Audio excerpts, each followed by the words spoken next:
17:17 வாசிக்க வேண்டாம். யோவான் 15:2. இந்த வசனமே நியாய்ந்திருக்கும். எல்லாம் எழுந்திருப்போம். எல்லாம் சொல்லுங்க. கடைசியாக 34:9 அவங்க வாசித்தாங்க. கர்த்தருக்கு பயப்படுகிறவனுக்கு, சத்தமா சொல்லுங்க, நம்புறீங்களா? ஹலோ, என்ன பாருங்க எல்லாரும். இன்னைக்கு குறைவு இருக்கலாம், இன்னைக்கு ஏழ்மை இருக்கலாம். ஏழ்மையும் வறுமையும் நிலையானதல்ல, இந்த வார்த்தை தான் நிலையானது. எல்லாம் சொல்லுங்க.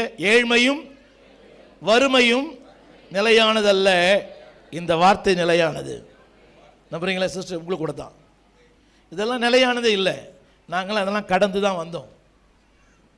உங்களுக்காவது நல்ல ஒரு அம்மா அப்பா அது கூட இல்லை. எங்களுக்கு அடைக்கலம் இல்லை, ஆதரவு இல்லை, ஒருத்தர் போன அன்பா பேசுறதுக்கு ஆட்கள் இல்லை.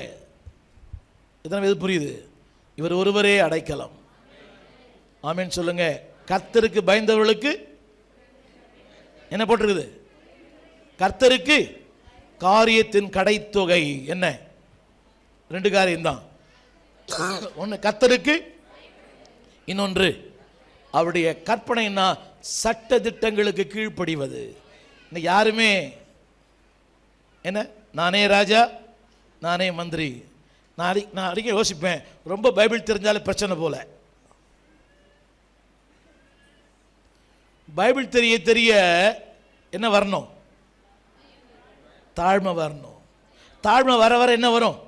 எவ்வளவு பயப்படுறோமோ அவ்வளவு. 103 சங்கீதம் 11. எவ்வளவு பயப்படுறோமோ, எவ்வளவு பயம் குறையுதோ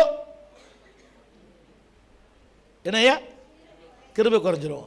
எவ்வளவு பயப்படுறோமோ என் சந்ததி சிறப்பாக இருக்கும். ஆமீன் சொல்லுங்க. நான் பலமுறை சொல்லியிருக்கிறேன், உங்களுக்காக வாழாவிட்டாலும் உங்கள் சந்ததிக்காக நீங்கள் கர்த்தருக்கு பயந்து வாழுங்கள். உங்கள் சந்ததி சொல்லணும், அவள் வாசல்கள் அவளை புகழ கடவது. உங்க சந்ததி சொல்லணும், உங்க வருங்காலத்தில் உங்க பேரன் பேத்தி சொல்லணும், எங்க பாட்டி எங்க தாத்தா அவங்க பக்தி எங்களை வாழ வைக்கிறது. ஆமீன் சொல்ல மாட்டீங்களா? இன்னைக்கு சொல்லுவான், நீ என்ன பெரிய பசுத்த வாட்டியான்னு. ஆனா ஒரு நாள் சொல்லுவான், எங்க அம்மாவுடைய ஜபம், என் தாயினுடைய கண்ணீர் என்னை இந்த அளவுக்கு உயர்த்தி இருக்கிறது. எல்லாம் கரங்களை உயர்த்தி. காரியத்தின் கடைத்தொகை தெரியுமா? அதான் வாழ்க்கையின் முடிவு. என்ன வேணா பண்ணலாம், இளமை இருக்குது, ரத்தம் ஓடுது, கையில காசு இருக்குது, பிரில்லியண்டா இருக்கிறோம், சுகம் இருக்குது, எதை வேணா சாதிக்கலாம். ஆனா காரியத்தின் கடைத்தொகை என்னது? கர்த்தருக்கு மாயை, உலகம் மாயை, உறவுகள் மாயை, பலன் மாயை, எல்லாமே மாயை. அவர் ஒருத்தர் தான் உண்மையான கர்த்தர். எத்தனை பேர் தமிழ் வாலிப பிள்ளைகளும்